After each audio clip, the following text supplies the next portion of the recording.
Okay. My mic is back. Good. Good. My mic is back. For some reason, I've been like yelling like out of my lung. Not working. I had to disconnect and connect it back. Gosh dang, Microsoft. Microsoft. All right. Get back to the opening. Let's refresh a little bit. Let's get back to the opening. Yo. Hi there, everyone! My name is Kiribaka, and I'm your host and your voice. With the voice here to entertain you, and may not have no idea what the heck I'm doing. Yes. Actually, I have like a lot of idea of what to do. Like today is going to be focusing on two of my easier like art commissions, and I'm going to finish it in record time. Means today. Today. Ah. Ah.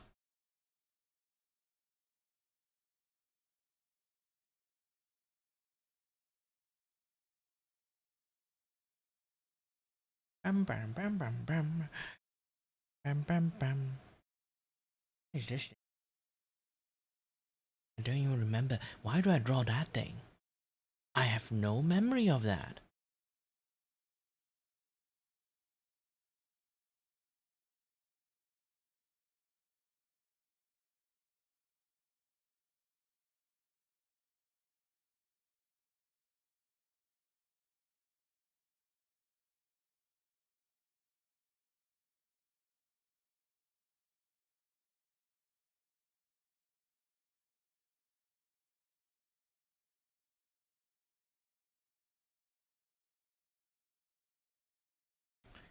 Chicken rice with cilantro. Lots of that. I need to draw.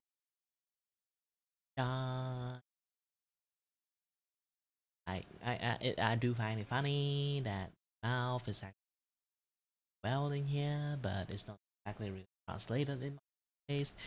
Yeah. Wow. I kind of nerf my movement a little bit just for that particular thing. You know, sometimes like my head can. My model can't really handle like too big of move. So yeah.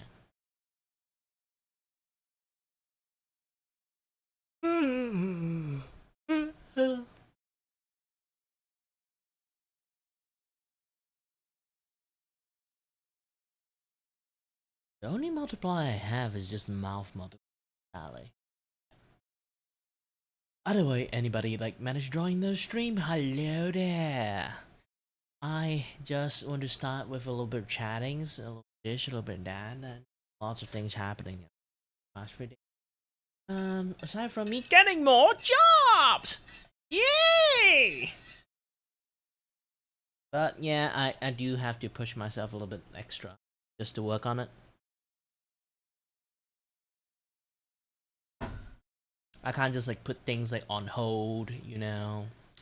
There's lots of things I do have to like work on. There's animation stuff.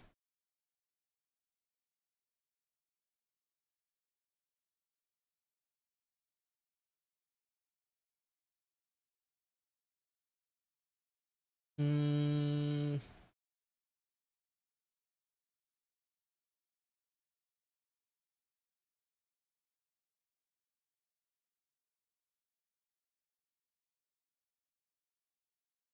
You know, it's funny actually. I got V bridges, but my model is not exactly. Ah, that's a funny shit.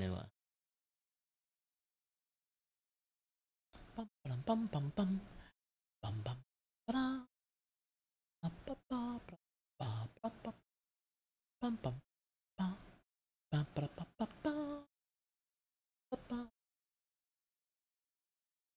ba ba ba ba ba ba ba ba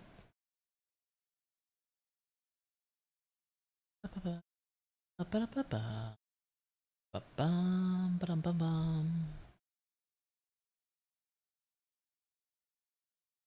ba bum ba bum bum ba bum ba bum.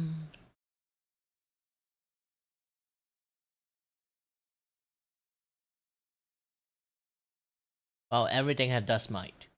That's not a big deal. Well, easy. Soak them in hot, salty water, and then afterward soak them in vinegar. Technically, I think like vinegar first, and then like salt water after. Um, it's just going to be much more easier to deal with. I forgot like they are much more allergic to like salt water or vinegar first. I forgot the process. Like there's a step to that process. I don't know which is which first because like one is like to kill the mite. Yeah, yeah. Still same.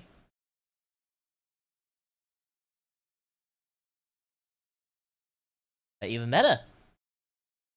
Just be careful with it. Wear apron and then a mitten. Boil hot waters. Splash onto the bed and dolls. Not going to be the best solutions, to be honest. There's definitely a better solution for this. Don't do my solutions. Actually, it works, but it just not works very well. You know, because first you have to moisturize them first by using a bottle sprayer. Spray them like wet the surface first before you pour in the hot water, and then you have to actually like in reality you just take out your you know bed bedding, your stuffed animal, like air them all out, put them like right underneath the gosh dang fucking suns. If you live like close to Mexico or like Texas or all those places like that, it's very easy. Like the sun is really the thing is good. But do you willing to put your like entire mattress out into the open field? Then that would be a different story. Heat can kill a lot of stuff, especially for mites. There are solutions. You can mix something up. You have to search the internet. I forgot the formulas. You have to mix something up and also use like the like the water spray, like mix it up, put it in the water spray bottle, and then spray it out around like the doll, the bedding, this and that other stuff. Um, the mattress, like the mite from the mattress, and the mite from the stuffed animal will actually like come like leave the places. Sometimes there's also like powder too. I'm not sure what kind of powder would kind of like makes them go away. I remember there's a certain type of powders can do that because like the water solutions one that can actually make your mattress a little bit stinky. So like if you want the non-stink versions one, you have to go buy the powder for it. I'm not sure what kind of powder again. It's not baking soda. It's a different thing. Something that looks like baking soda is kind of mixtures of flours, baking sodas, and like lots of like different kind of like powdery things.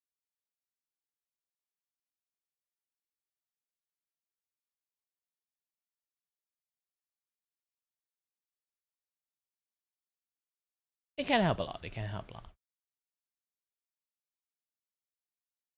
Since you don't have mattress anymore, you just want to like deal with the stuffed animal issues. You just like I say like soak them into a basin of salt waters or vinegars, or it can be a little bit mix of both. Like depends on you. Just mix them together, soak them in, wait. Usually, like I think like they would like immediately start leaving. It also like is a very good way to kind of like disinfect your like stuffed animal in the first place. So yeah, just do that. It's going to help you a lot. Vinegar and salt always is the best thing to kind of like remove bacterias and also like cleansing a lot of like stuff. But here's the thing, because you're using vinegars, you have to make sure your stuffed animal like inside is not like those kind of synthetic polymer. Not you have to make sure they are cotton, you know? You have to make sure they are cotton, not synthetic polymer. It's like actual fibers, you know? There's a lot of like like bedding and stuff inside of them is basically just like synthetic like synthetic cotton. It's not actual cotton. So like you soak like vinegar into it, you might clump them up together, and then basically melt them together, and then turn your entire stuffed animal into a solid taxidermy animal. I'm not even kidding. It will happen. So you have to make sure that your this is why like I would say like go for the salt first. If the salt doesn't work, you have to really make like really dang sure like that thing there's no like synthetic polymer in there, basically plastic in there. Vinegar and plastic doesn't really mix that well. But technically, just synthetic polymer, not just like faux plastic, like fiber plastic, because they are fibers. The acidity from like the from vinegar will like smelt them a little bit. Yeah, this is why I say like the salt one still works. So just dunk them into salt waters. It's going to help a lot. Remember, hot salt waters, not just salt waters. Okay. You can't just like toss them into a bunch of cold water and then like pour and like salt into it, like it will soft. No, no, no, no. You have to boil the water and then pour in the salt waters and then cook it like a witch. And then afterward you can put your like stuffed doll into it. Generally, and then cook them together. Yes, yes, cook them together. Technically, you don't really need to cook them, but like, as long as it's hot water, it's kind of fine. Not boiling hot, just hot.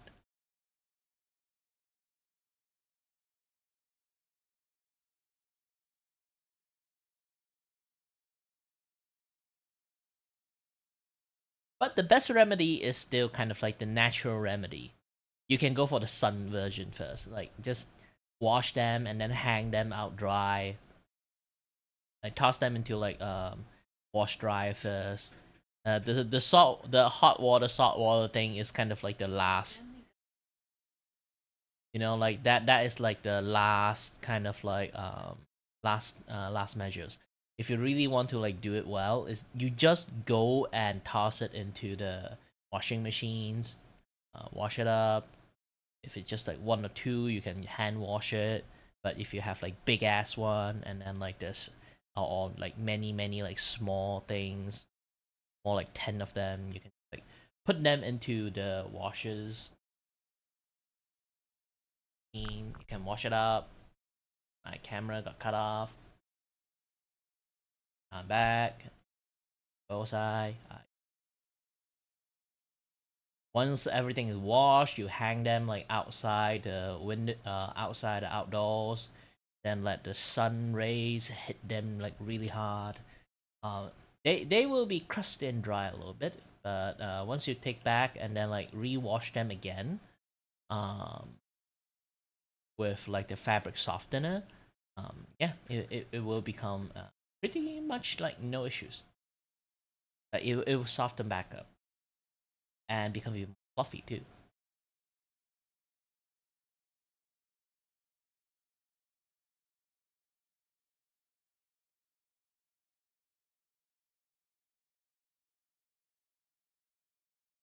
Yeah, that's why like toss them in the washing machine should help.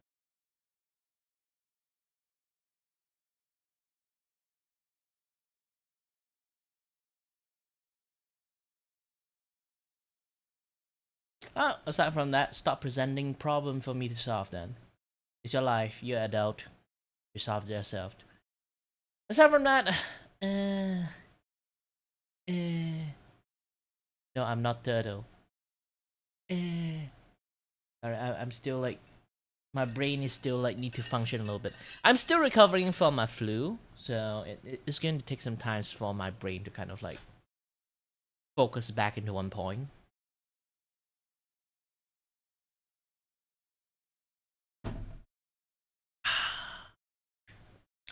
Milk tea, my best remedy.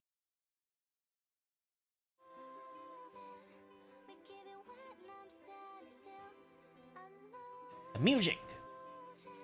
Do do do do do do. Do do do do do.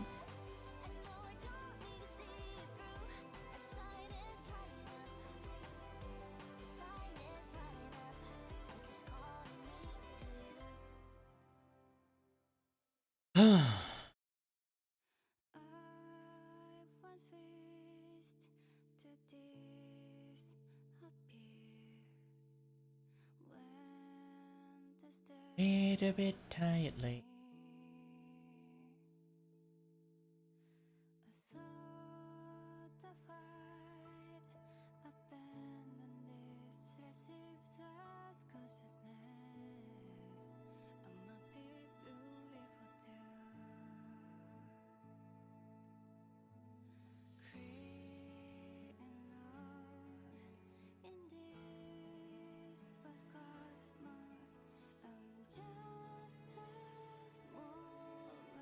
The office just a dream. Oh no.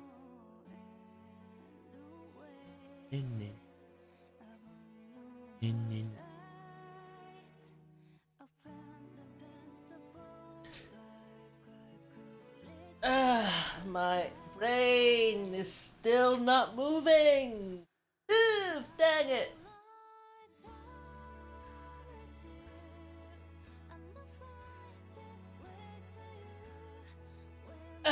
Alright.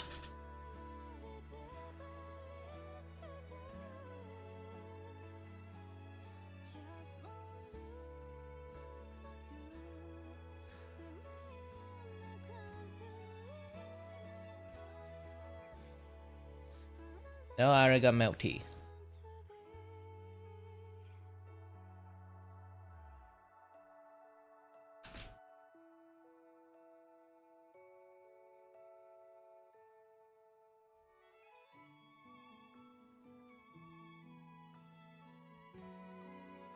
And it's not because like I lack of caffeine and able to think. It's more like I have a flu, and I'm still sick.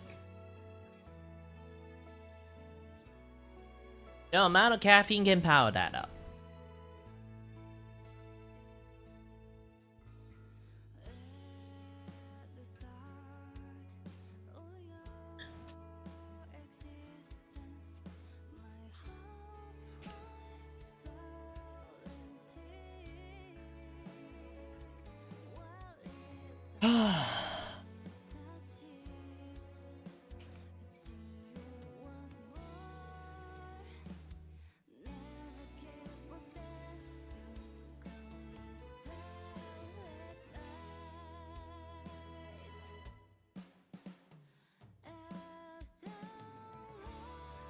I can't. Dizziness issues touching the back of my head. Or like anything behind, close to my head. Back of my head is no zone. Touching it, I would become really dizzy.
My dizziness is come from my blood vessel tangle up with my nervous systems. Having a good blood flow or any additional movement on touching the gosh dang blood vessel would not do any good for me. It's like, yeah, I can feel good, but after feel good, I will feel dizzy.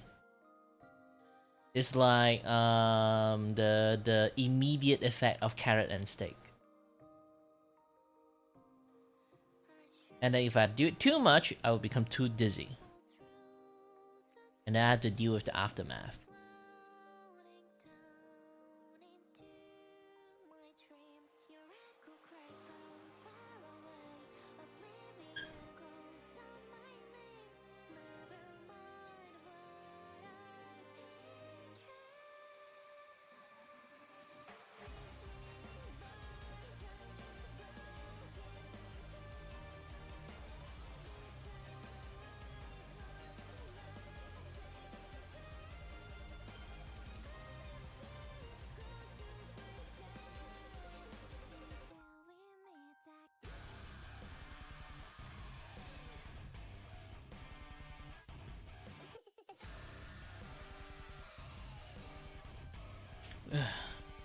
Throw my hand at water.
Broken wings falling in the snow, blood red flowers shimmer as they float,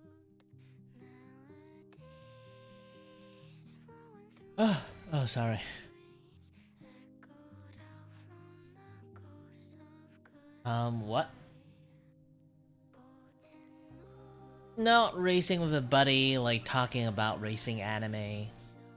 I want to do like a podcast that talk a lot more about like different type of like anime and stuff,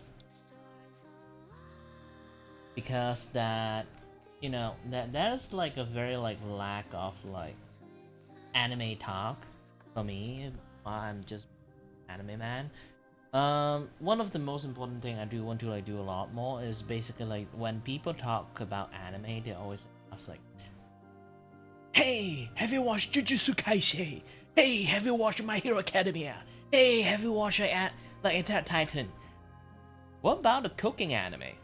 What about the, you know, hobby anime about making like Gundam? What about hobby anime about anime about toys? What about like anime about like making books? What about production anime? What about like PSA anime? What about rom-com anime? What about shoujo anime? You know? What about comedy anime?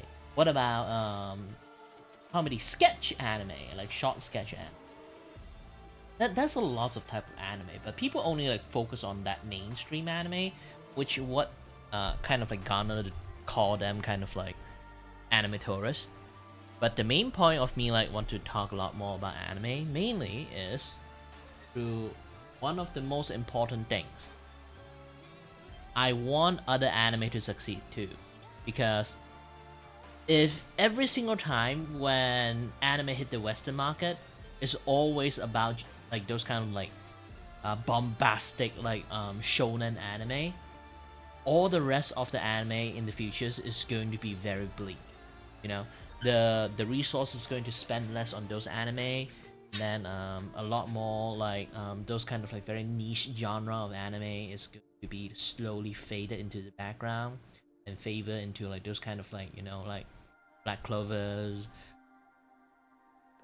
Jujutsu Kaisen, Chainsaw Man, all those kind of like anime only, and there will be like less and less the actual like, you know, a lot of anime with like special substance.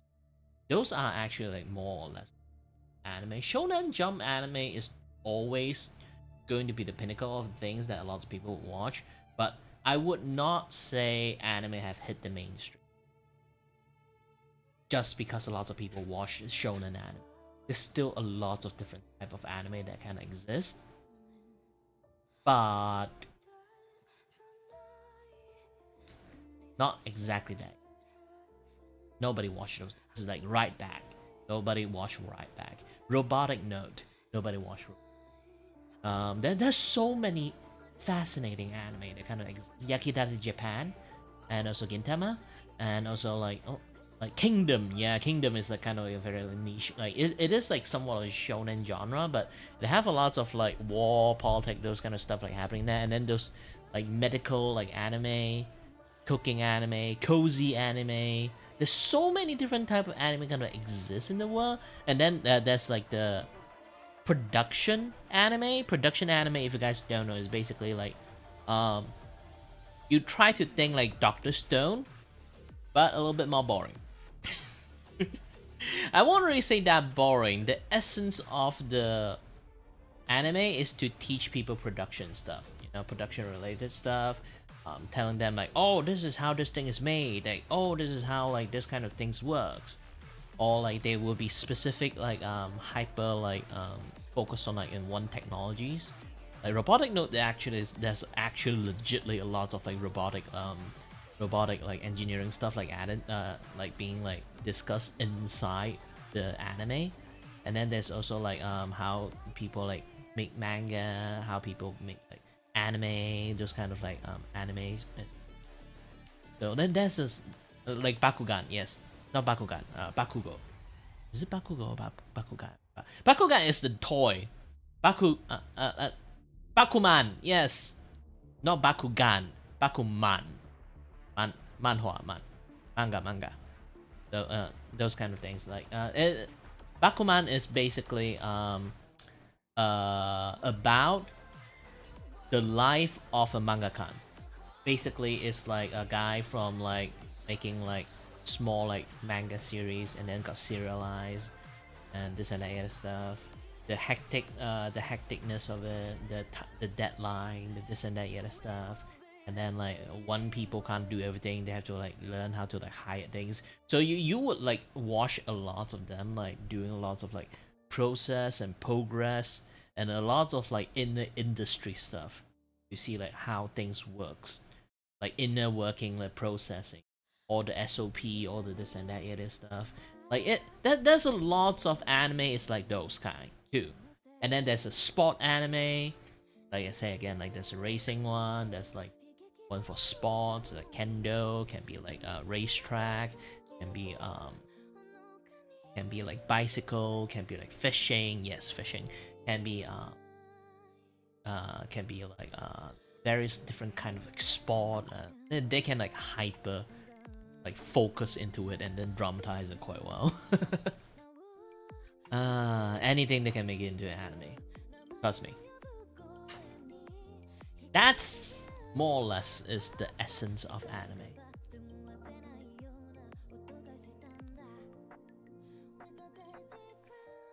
So yeah.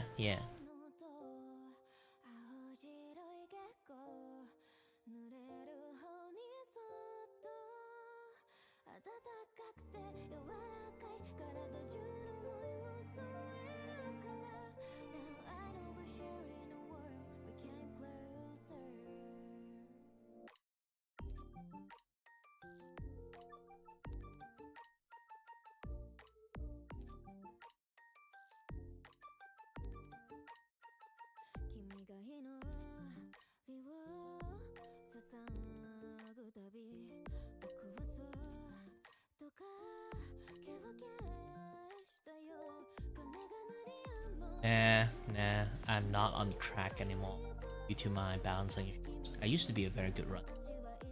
I even run marathon and shit. I realized that why I'm always wobbly. I used to be a very good runner, but I can never join any like running tournament because like the coach say that I am the way I'm fast, but the problem is like seems like the way I run is like really stable. The form is like really wrong. Like no matter how much like he correct my form, they notice like there is something really wrong with me. They don't know how to put their fingers to it. Nowadays they find I finally like know like my issues is basically my ear is fucked, my balance is fucked. So I kind of like somehow I still can run really fast. That is like a miracle itself, and I still haven't fall on my ass that much.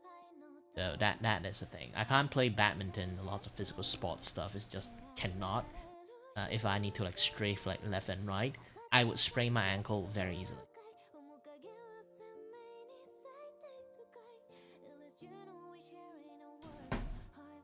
if it's a Mario Kart, those kind of stuff, just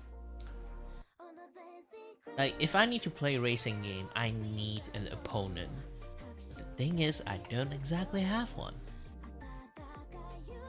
and I have Mario Kart. Okay, I don't have the Nintendo license, the online like subscription, so I can't even like race with any other people. So yeah, it's not going to be a thing.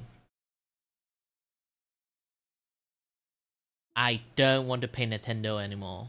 I feel like paying console for like online game privileges is really fucking stupid. I've been paying for quite a long time, and then I kind of like click with me and be like, no, not good.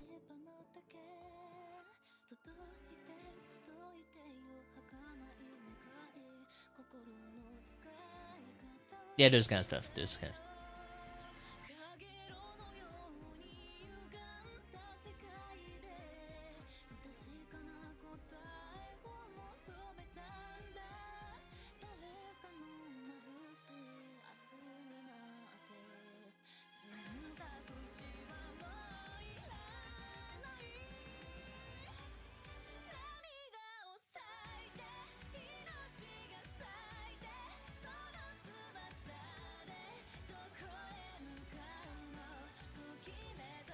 Ooh, I need to take a look again.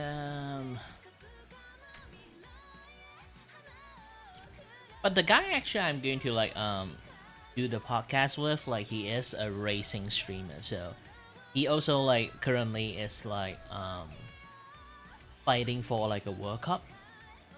Not World Cup, and you know like he's right now like doing a tournament for a racing game at the moment.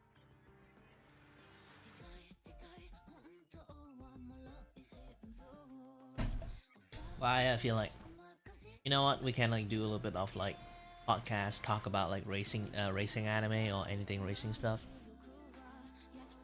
I want to use that as a jump off pad for like a lot of things.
Yet their weight still clings to our hands in the storms are tides of blood and sand. Your sword stitches our land. So I'm standing here with the brave below. That's the issues with mine. I don't even. I just keep going off calibration.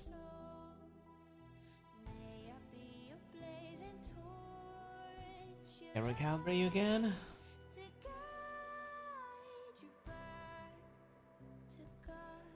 The microslop like window ink is like doing weird stuff again, ma. Ah! Microslop doing weird shit again, ma! Ah!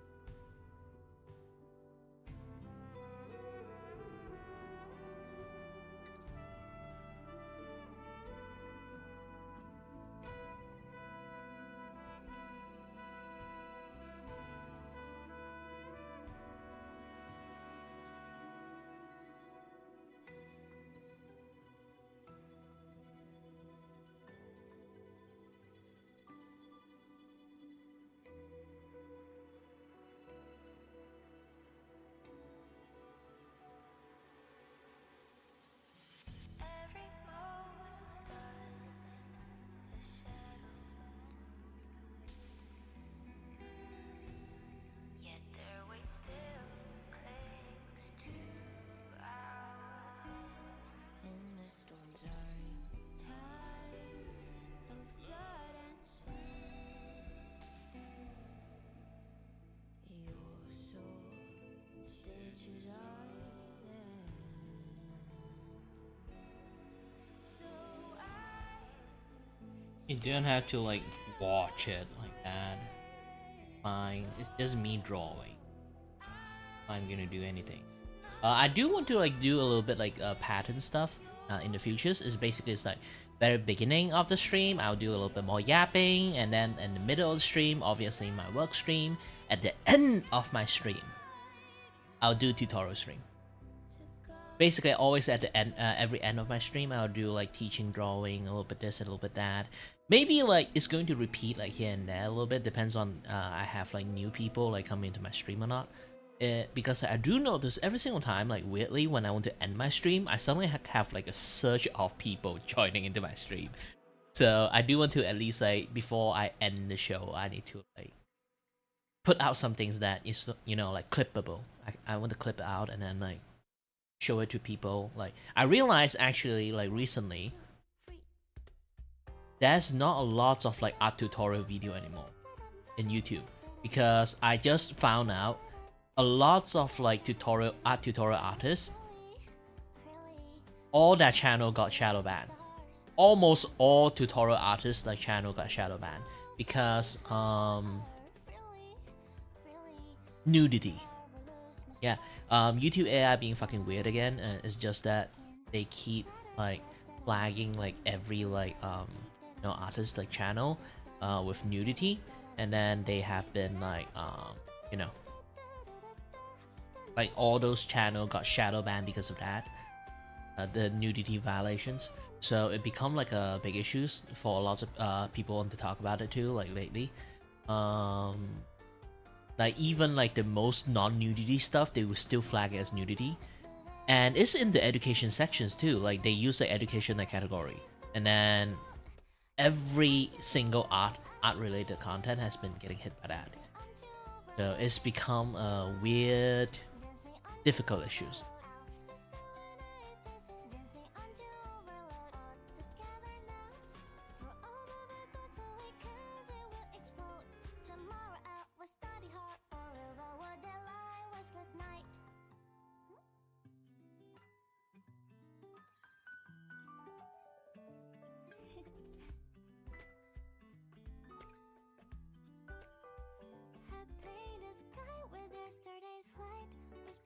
Wishes and satellites, we catch the made starlit tide. Tick tock, petals fall, moments run, they recall. Pink like dawn, soft like you, deja vu, where are you?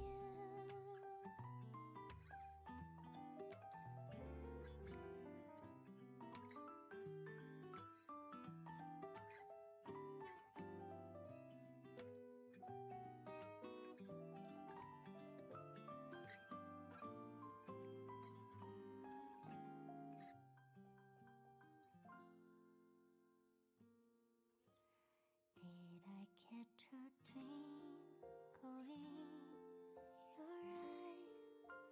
Did they really mirror mine? I wanna believe. Fly to from stars to spring. Carry the torch for me and spread your way. I will catch a glow from your sky, your ever guiding light.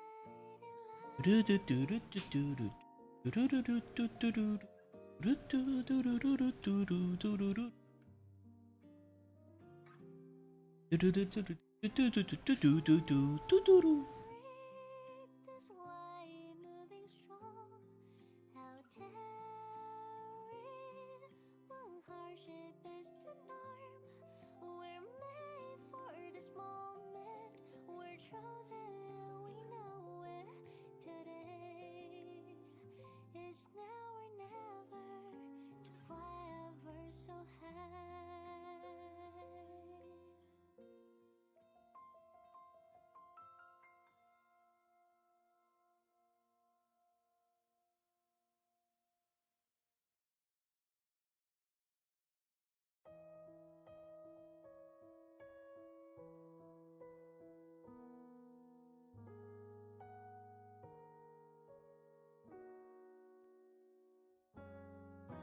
That snowflake once fell on my nose, now flying backwards to last winter. I realize that hellos are goodbyes the moment I softly let go. Well, there's a mutual friend. Winds hum through the trembling branches. I am terminally alive. Guys don't know. To the very edge of the starry ocean. Even if we're meant to fall apart, I will gaze at where you are for all time. Bon voyage, may your path be clear, and may you get to where dreams are all crystalline and sweet. Please crack a little smile. You won't be alone in this world you've chosen as your own. Don't worry, I'm well aware that The milk is almost getting bad. I have to finish this and somehow make another milk tea before the milk go bad. so I'll dance. I flamboyantly into that good night.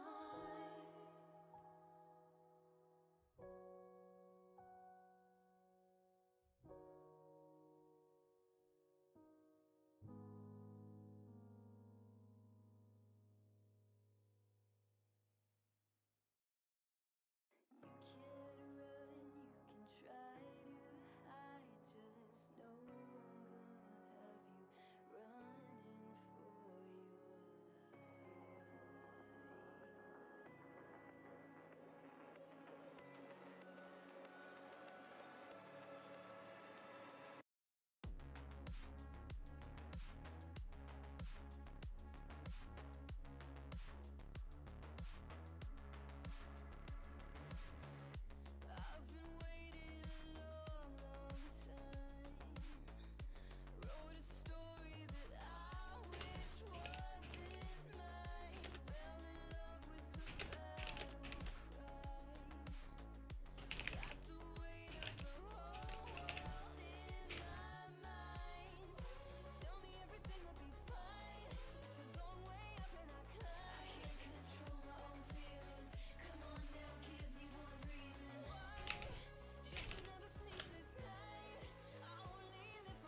Do do do do do do do do.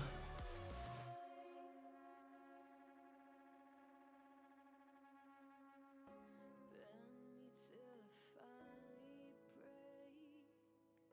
This will be your very last mistake.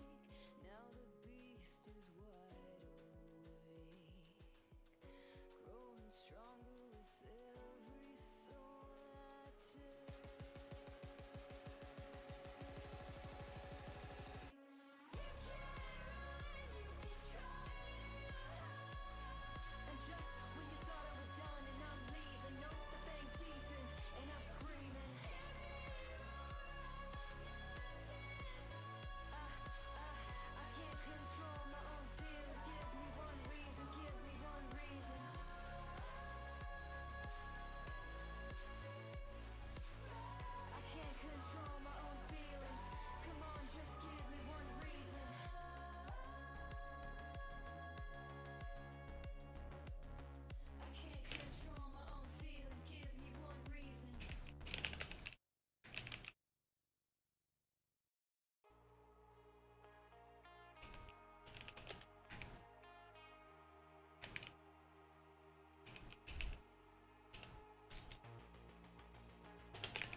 choose to rise against the fall. Nothing left to lose. We have come too far to compromise. Behind us, building a lighthouse for the voyagers. That is why we are here. If I scatter, let's start us. Steady forward, tracing a new map with my fading light. Till the day comes, the miles must go. Hope is ordinary life. There's no longer all the fame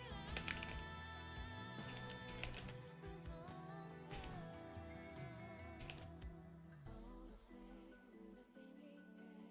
We form the armor you can Hello there. Sorry, that I kind of like still functioning a little bit. Currently I kind of reply. Remember like the time that I kind of like registered for like a VTuber agency. They actually replied me. So yeah, I need to reply them back a little bit. time and space blend together and the silence and chaos. Can't hear a heartbeat, but I hear those. Are we an endless journey sparkling, or the way home? Carry on, raise up a pretend, build a milestones, let the unknown be known. If I scatter like stardust, I study forward, tracing a new map with my Hobby and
in this mirror store. Tell me how to die. These fragments of time with the thread in my hand. The clouds rolling, blocking my view. I have to stand on my tiptoe to see it through.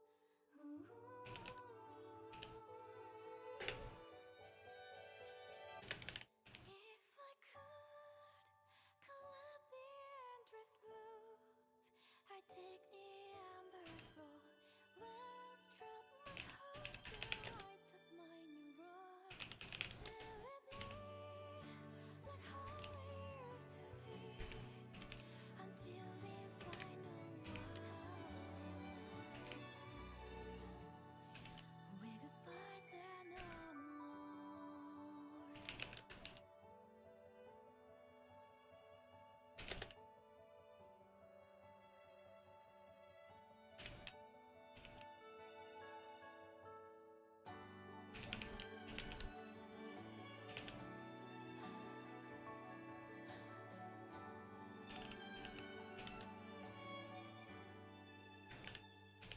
When you're by my side, the stars are right to form a line of sight. As the whole last crumbling down, leaders us into our arms and still shines bright.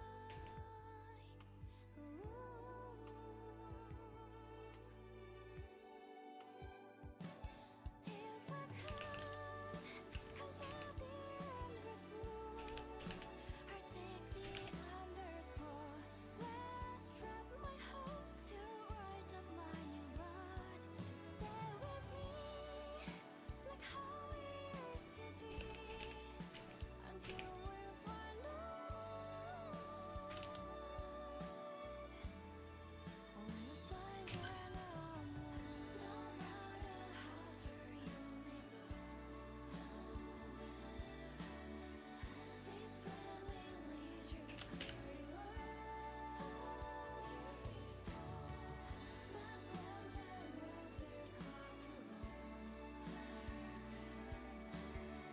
Just know that we'll be there alone.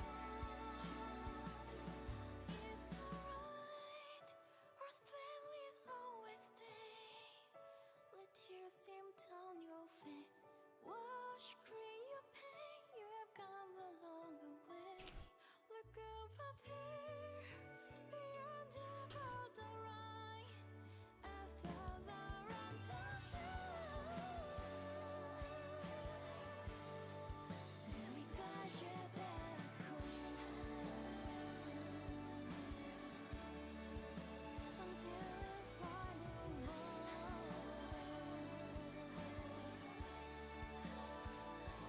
Stay with me, like how we used to be, until we find a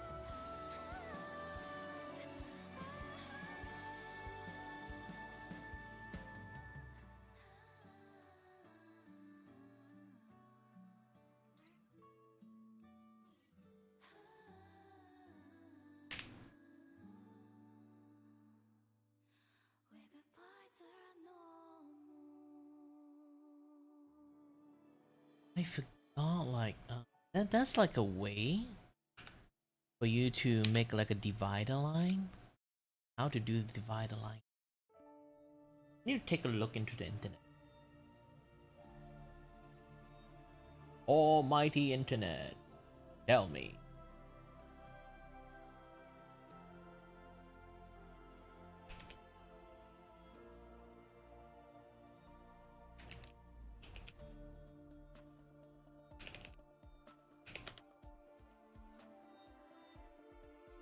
In an endless sea of night, I drift alone, devoid of light, as I swim through an expanse of shadow.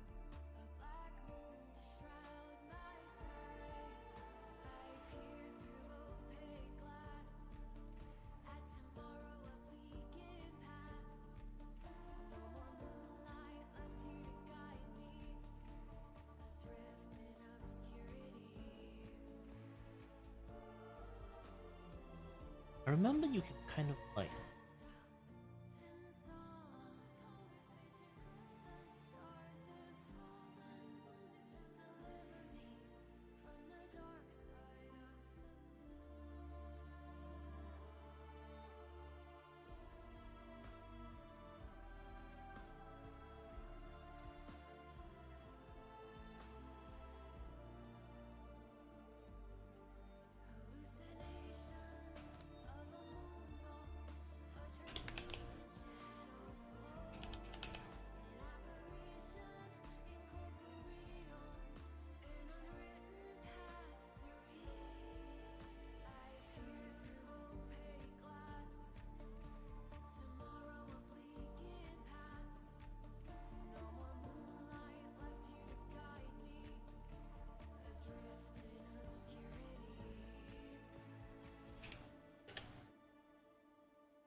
all right.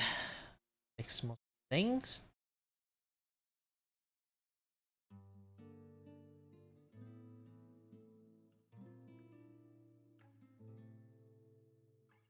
Uh,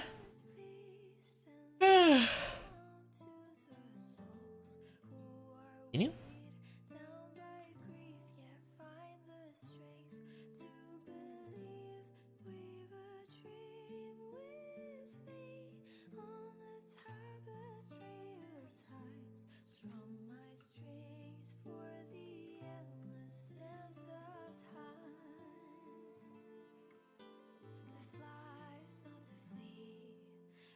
Journey towards the dreams, all the hopes will set us free from doubts and fears deep within. Let the sunrise kill the wings, let the twilight soothe our skin.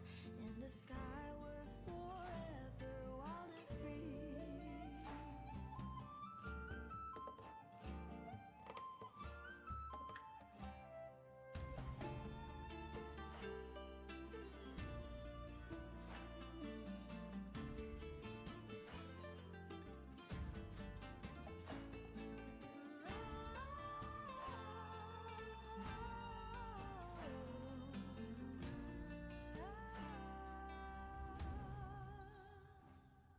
To fly is not to flee, but to journey towards the dreams.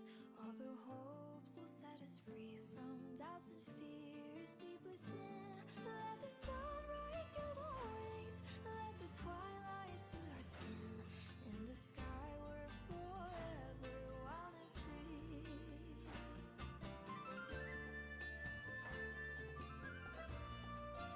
Doo-doo-doo-doo. Yeah, I finished replying. Wrong place. Alright, now I can do my job in here. Opening up Discord. Not Discord, YouTube. YouTube. See how far we've come together. How we are stronger than before. And these are memories. Yeah, people kind of like found a way to hack Switch too. Yeah. Ding, ding, ding. Your courage never failed you. Your future's yours alone to write. And may our shared ideals cut through the haze of time. Amidst the stars arise. I'll carry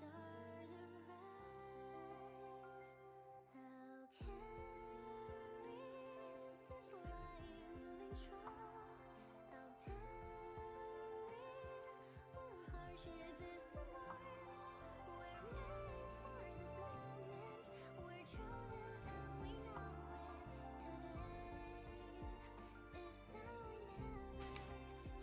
made for this moment.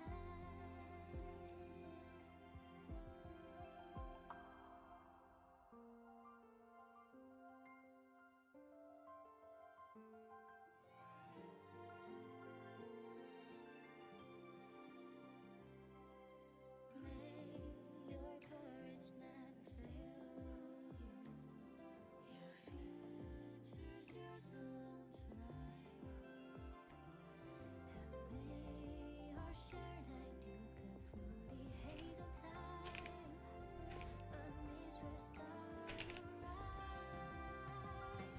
Amidst the stars arise. We're shining so bright as the sun. We're rising so high above the storm. In search of truth and knowledge, we're focused and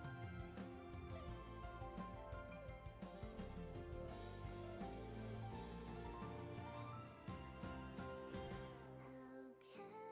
I'll carry this light moving strong.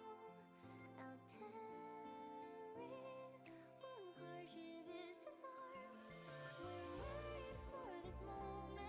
Oh yeah, I was like watching a documentary about like killer whale. Hypothesis.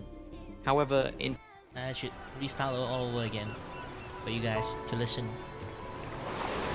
It's a very good documentary. there is a predator that dominates the ocean, one powerful enough to flip great white sharks, take down colossal blue whales, and more recently, sink vessels off the coast of Europe. Yet, remarkably, there has never been a single recorded instance of this creature hunting or consuming humans in the wild. Why would a hunting machine, more than capable of obliterating us, actively cross humanity off its menu? Indeed, the truth Because we are behind not this tasty. bizarre behavior will change don't have how fat you blubber. look at the ocean forever. Much more surprised to you guys, like, when we call this thing killer whale, it's not actually a whale. It's a dolphin. Not even kidding. They are from the dolphin, like, family tree branch. It's just a very, like, jacked up dolphin.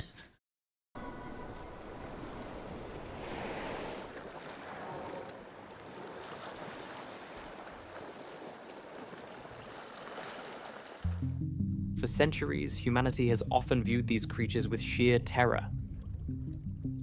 In his work, Naturalis Historia, Pliny the Elder described them as an enormous mass of flesh, armed with savage teeth.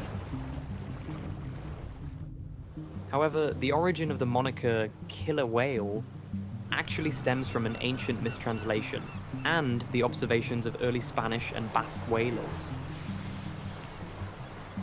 Upon witnessing these predators orchestrate the surrounding and taking down of massive baleen whales, they fearfully dubbed them asesina balenas, meaning whale killers. As this phrase made its way into the English-speaking world, the word order was flipped to killer whale, inadvertently transforming them into a species of whale driven by murderous instincts. But the truth is, they are not even whales. Taxonomically speaking, the orca is essentially the largest and most powerful member of the oceanic dolphin family, Delphinidae, a branch within the suborder of toothed whales, Odontoceti.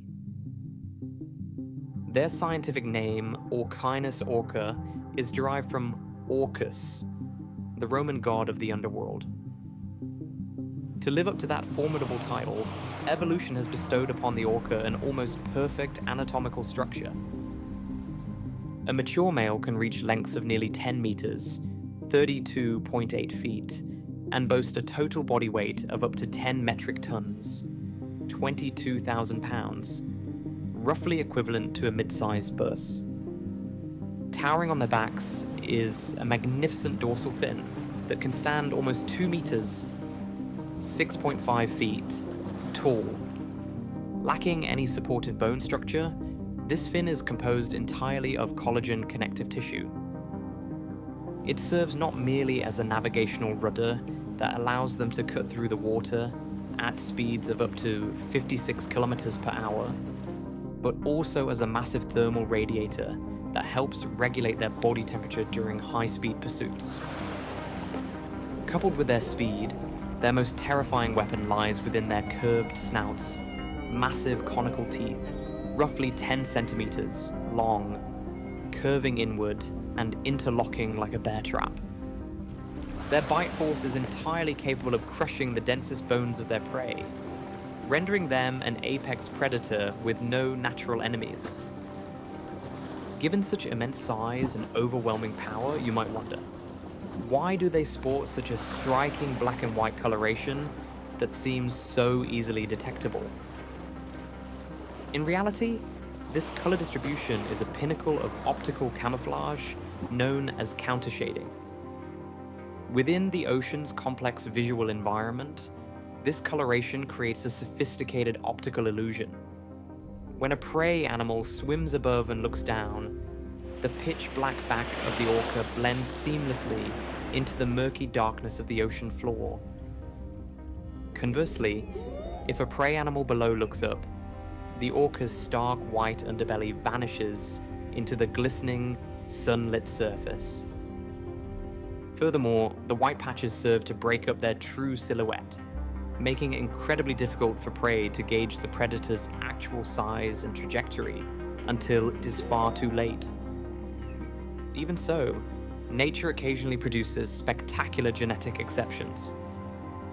In 2012, scientists off the coast of the Kamchatka Peninsula in Russia recorded Iceberg, a mature adult male carrying a rare albino mutation, making him entirely white like a wandering iceberg. Regardless of their coloration, however, these physical traits serve one highly practical purpose: equipping orcas to adapt and hunt in any ocean on Earth.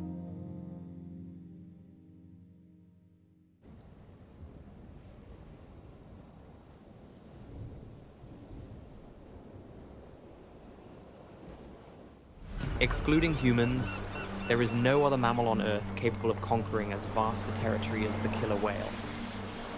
They are a truly globally distributed species. You can find them in the freezing Antarctic waters, gliding through tropical coral reefs in Hawaii, or cruising around the Arabian Peninsula where water temperatures can soar to 30 degrees Celsius. This remarkable thermoregulatory adaptability stems from an exceptionally thick layer of blubber, up to 10 centimeters, 4 inches deep, enveloping their entire body, combined with a vascular network capable of dynamically expanding to either dissipate or retain heat at will. To sustain this massive physique and its internal heating system, The orca's metabolism demands a staggering caloric intake. On average, a mature individual must consume around 135 kilograms, 300 pounds of meat daily. This voracious appetite has molded them into the ocean's most versatile assassins, with a menu encompassing over 140 species, from tiny schools of herring, hard-shelled sea turtles, penguins, seals, sea lions, and dolphins, to creatures widely considered the nightmares of the sea. The orca's most infamous prey is the great white shark. For years, marine biologists were utterly baffled as numerous great white carcasses washed ashore in South Africa perfectly intact, except for their bellies being ripped open and their livers missing. The culprits were pods of orcas. They had learned a fatal flaw of the shark. When flipped upside down, sharks fall into tonic immobility, a state of neural paralysis that renders them unable to breathe, ultimately causing them to drown. Orcas will ram the shark's flank at high speed, flip it over, and use their razor-sharp teeth to extract the liver, which is rich in squalene. For the orcas, this is the most calorie-dense, fatty energy source available.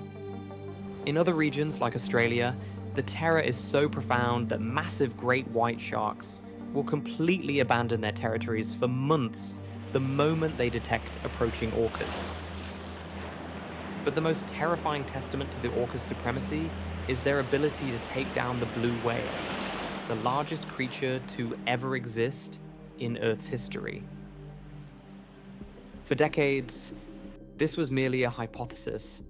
However, in 2019 and 2021, at Bremer Bay, Western Australia, scientists witnessed and recorded pods of orcas systematically attacking adult blue whales.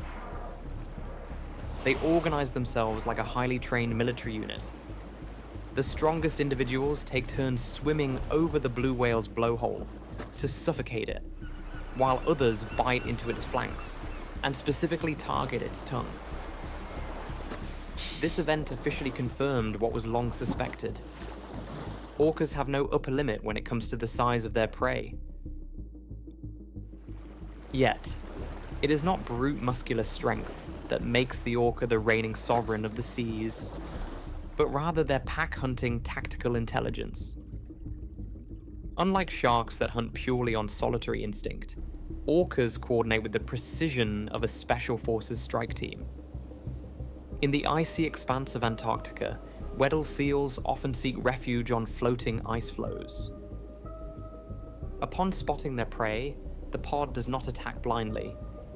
Instead, they pull back and swim closely alongside one another in perfect synchronization, generating a massive wave that washes over the ice, sweeping the seal into the water. At the Valdez Peninsula in Argentina, orcas employ an even more dangerous technique: intentional beaching. To snatch juvenile sea lions playing at the water's edge, an orca uses the momentum of the surf to launch itself straight onto the dry sand, grabs its prey, and then uses sheer muscular force to wriggle backward with the receding foam. This is not a technique hardwired into their DNA. Rather, it must be meticulously taught. Oh, by the way, like, remember I said like I watch a lot of documentary that is basically like nowadays they just use like AI to do all the talking. Yeah, this one is also using AI to do all the talking. This is why you can realize like this sound like an actual person, right? But when you kind of like notice like when they talk about some things, they isolated some of the word. Like no motherfucker does that, okay?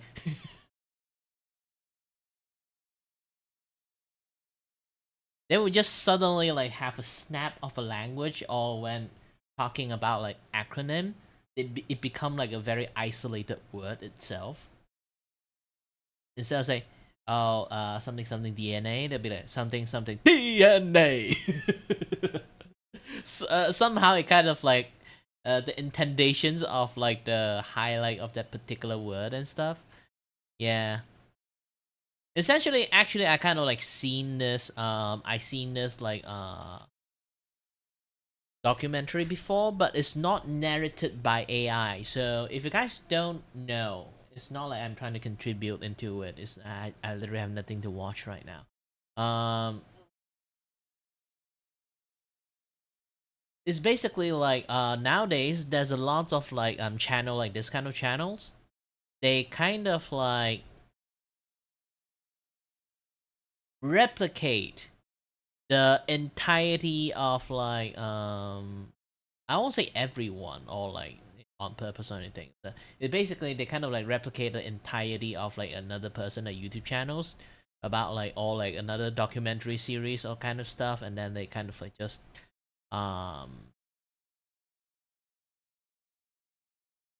copy and paste it and then use AI to do all the talking. So it become like a very like different thing going. And it's not something that we can kind of like do a lot. And also you kind of like notice you can see CBBN. Yeah, the UK stuff is starting to like happening more and more. The like the actual like news, like I seen like Fox channel popping out now, and also like Fox channel popping out, like CBBN like popping out, BBC stuff like kind of popping out. You can see like the Malaysian news channels also like in the top news like popping out. Yeah, the UK stuff is kind of like slowly the thing that kind of like forced like, you know, official channel like being on features on the side is like slowly getting more and more like flooded into the feature page.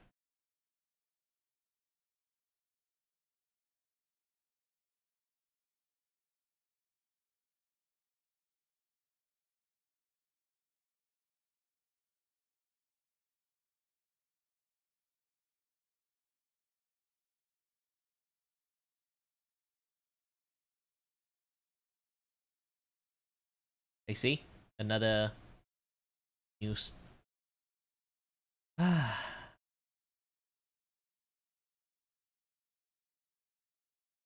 Getting in more and more.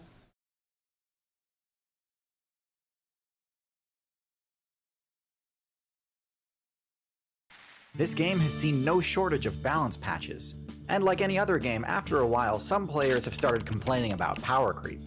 Being able to breathe on dry land used to be an incredibly unique and powerful perk, but now it's basically par for the course with around half of the player base. Being able to see and respond to the actions of other players used to be an incredible advantage, one that literally invalidated a huge number of popular playstyles. The same could be said about warm-blooded respiration, pair bonding and offspring rearing, eusociality, and even flight. And yet, even after an uncountable number of game updates, balance patches, and expansion packs, one of the most consistent builds in the meta is the Jellyfish, a collection of ancient builds which usually have a grand total of 0 of the aforementioned abilities. Today we're going to discuss why the Jellyfish, as well as other Nadarian and Jelly-like builds, have been able to stand the test of time. We'll talk about the most notable members of the faction, and place them all on the Jellyfish tier list. But first, an overview of the history of the Jellyfish build, plus a quick rundown of the typical stats and abilities they tend to have. Jellyfish have some of the strangest stat spreads in the entire game. The most obvious quirk is that their intelligence and perception stats are basically 0. Jellyfish have no central nervous system, and so essentially all intelligence and perception-based abilities are completely locked on their skill tree. The lack of a brain means Jellyfish have to play mostly on autopilot, and rely on pre-programmed reflexes and instincts to steer them away from danger and towards food. But those aren't their only extremely weird stats. Jellyfish possess some incredible regenerative abilities and can recover from basically any damage, which is good because Jellyfish have next to no defense at all. They're comprised of around 95% water, and their outer layer is a simple jelly-like substance that offers very little protection. Luckily, because of the fact they're almost entirely composed of water, they blend in quite well with the water. Many of them are nearly invisible, and all are translucent to some extent, which makes them extremely difficult to detect via eyesight. What most players know about Jellyfish, though, is how absolutely cracked their damage stat is. The Jellyfish's special ability, Nematocyst, allows for massive venom damage upon even the slightest contact with their tentacles. This isn't universal, as some jellyfish possess far more potent venom than others, a topic we'll cover extensively during the tier list portion of this video. but nonetheless, most competent players fear getting too close to any jellyfish because of their deadly reputation. Their stat spread may seem completely nonsensical until you realize what the meta was like when the jellyfish was first added to the game. I've covered quote-unquote ancient builds before on this channel, builds like the shark, scorpion, and centipede, but jellyfish vastly predate all of them. Jellyfish were one of the first, if not the first, major faction of multicellular builds, and so they had very little need for defenses and intelligence when there was very little to defend yourself from or to outsmart. Drifting along filter feeding on plankton worked just fine. Some might argue it still does. Even though cephalopods, fish, and arthropods were added to the game soon after, jellyfish remained extremely popular. So after 500 million years of balance patches and game updates, let's see which jellyfish builds come out on top. At the bottom of the tier list, we've got the moon jelly, one of the most common jellyfish builds in the game, and yet one that doesn't really make use of the jellyfish build's more interesting abilities. Moon jellies have uniquely short tentacles which deal fairly minimal damage. This makes them much less of a threat than basically all other jellies. In addition to that, moon jellies are notably more nutritious than other jellyfish, making them common targets for any player that's able to survive their fairly minimal defenses. In fact, moon jellyfish are one of the only jellyfish which are actively preyed upon by other jellyfish, even when fully grown.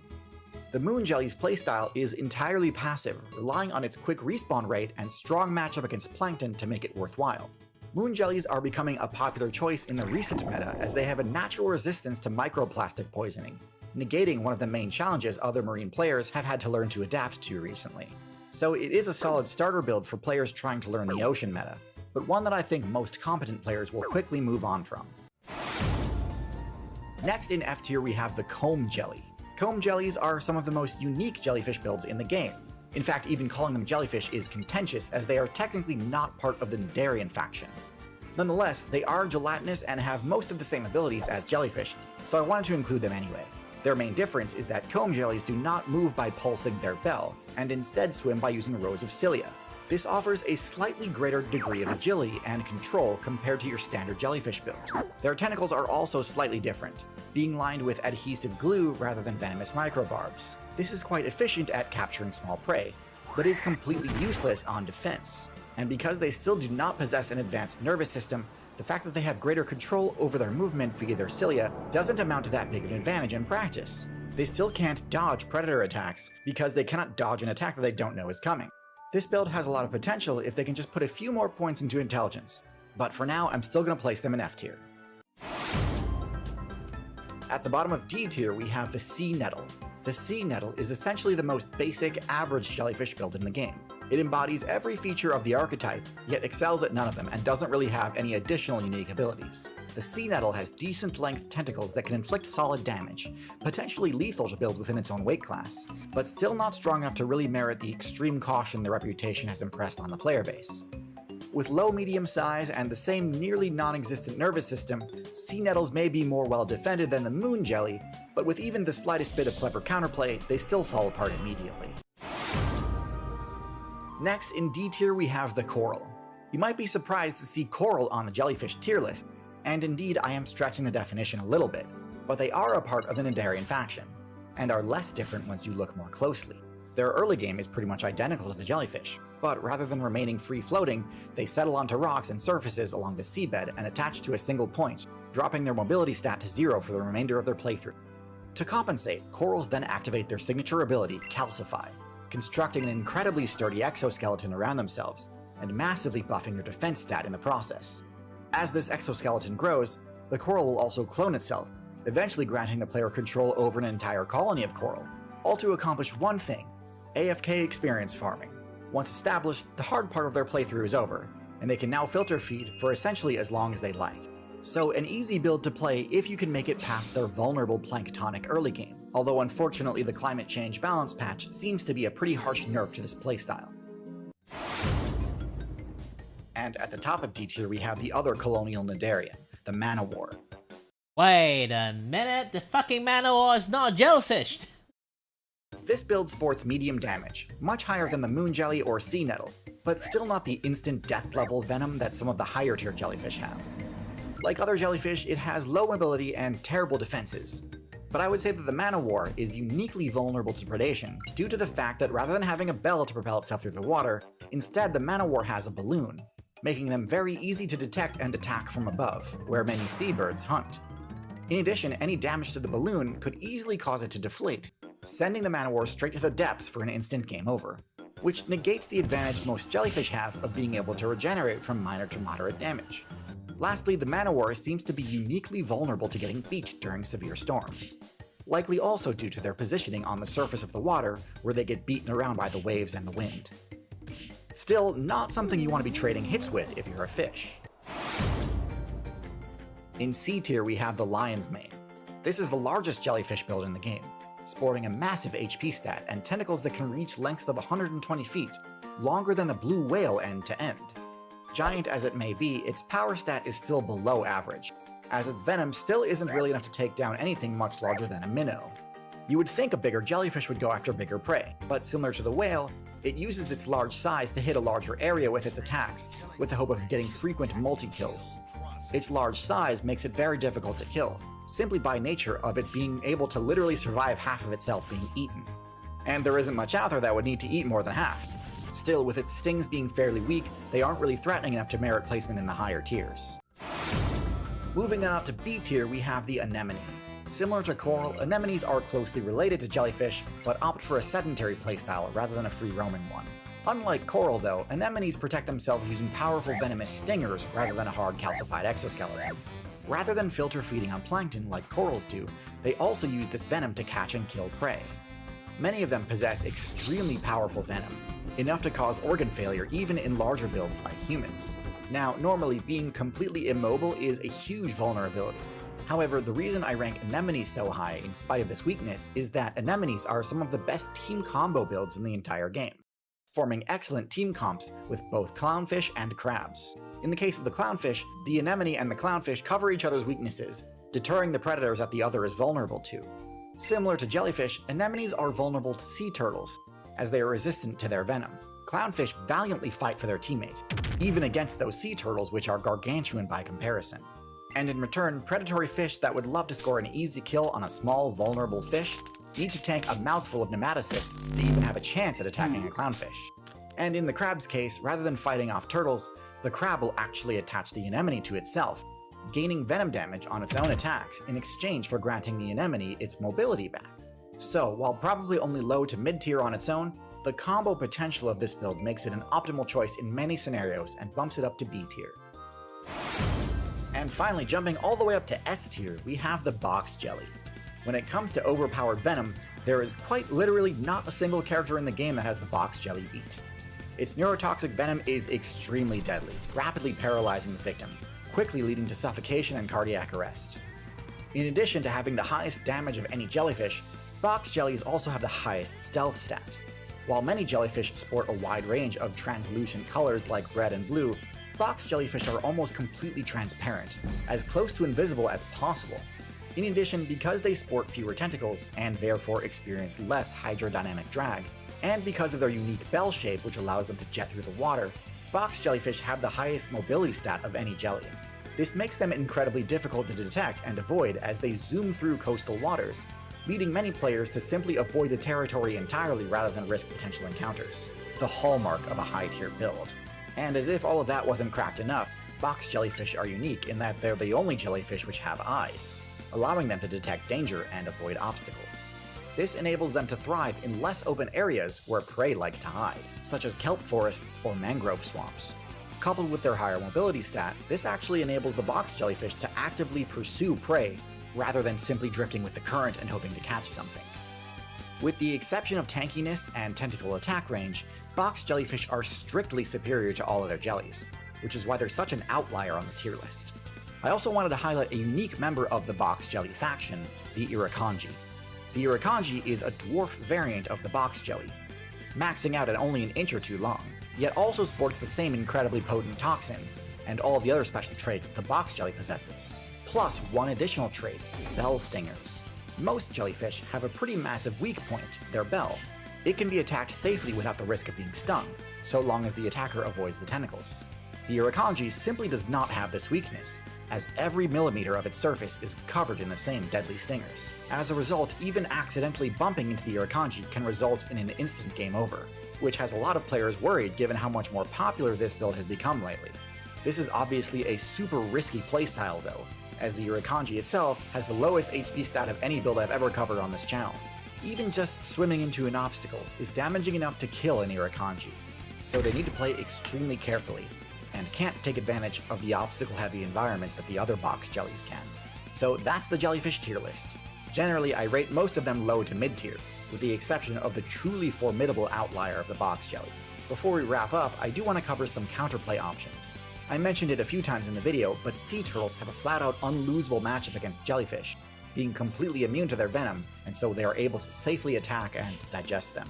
But another lesser known but even more effective counter to jellyfish is the sea slug. Not only are they immune to the venom, but they can actually absorb the stingers and convert them into their own defensive weapons, basically giving them all the deadly benefits of the jellyfish without the drawback of being basically brainless. I expect both of these builds to become a lot more popular as jellyfish numbers continue to increase. So if you're looking to score some easy wins, I recommend learning the strategies of both of these excellent builds. I hope to do a sea slug video soon, so be on the lookout for that, and be sure to subscribe so you don't miss it when it drops. And speaking of not missing important video releases,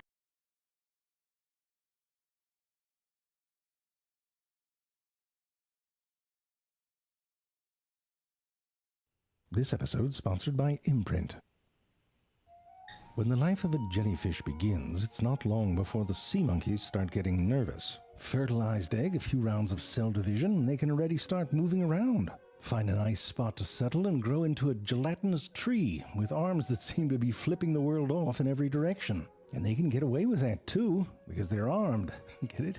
Because at just a couple weeks old, the polyps of jellyfish and other members of the cnidarian gang, like anemones and coral, have the ability to sting. Now, if you had sea monkeys growing up, this might be a tough episode for you. If you look a little closer at those tentacles, you can see they can fire off what sometimes looks like weaponized pubic hair. These structures, nematocysts, aren't really designed to just shoot off willy-nilly into the water like this. Normally, they go off on contact. They have these little trigger hairs that, if touched, cause water to rush into the cell, and this creates an incredible amount of pressure, 150 atmospheres or over 2,000 psi. Phew! Now see all that stuff that's curled up inside? Well, it's like an any belly button on steroids. All that pressure forces this inverted tube to rapidly turn itself right side out.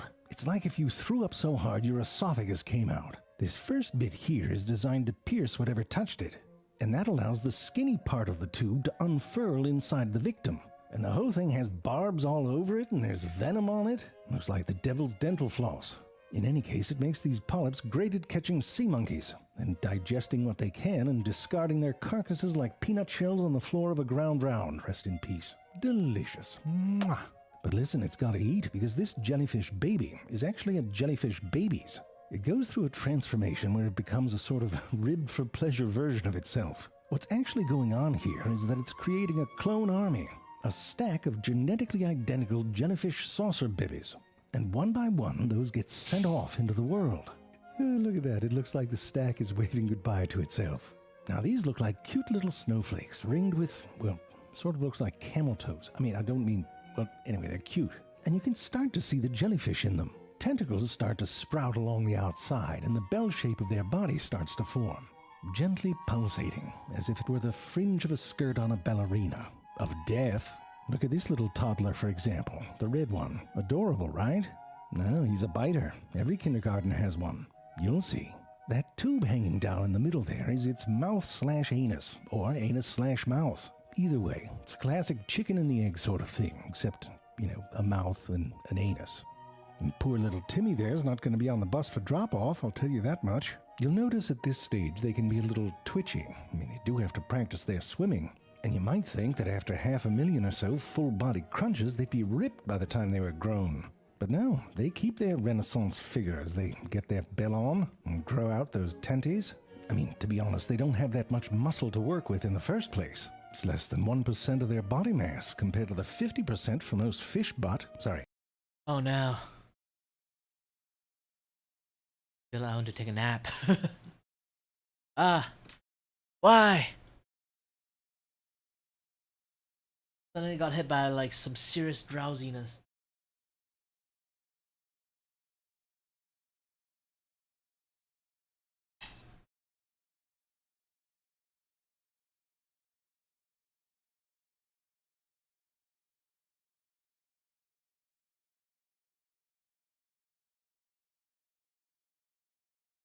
feel like the medication I took is starting to get an effect.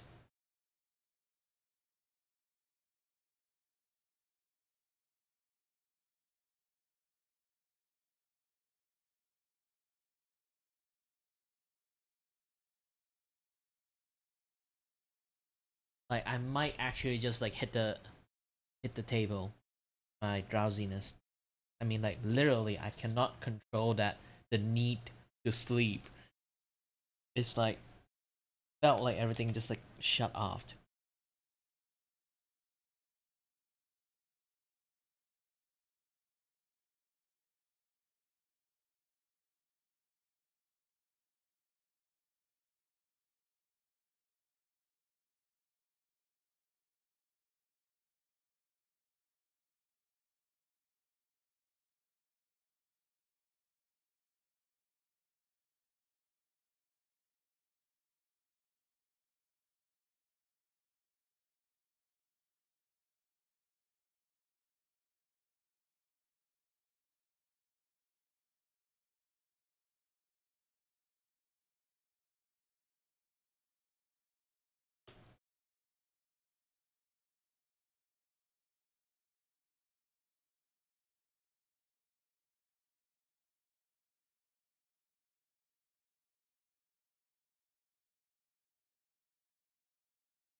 Guess I finish all the sketch first, and then I'll go to take a nap, and then I'll wake up from my nap, and then I'll start the stream again, and then I'll continue working again.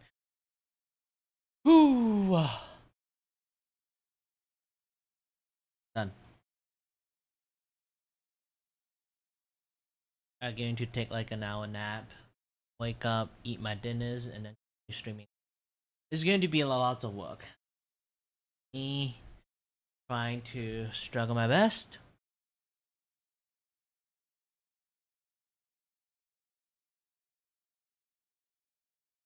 Whew.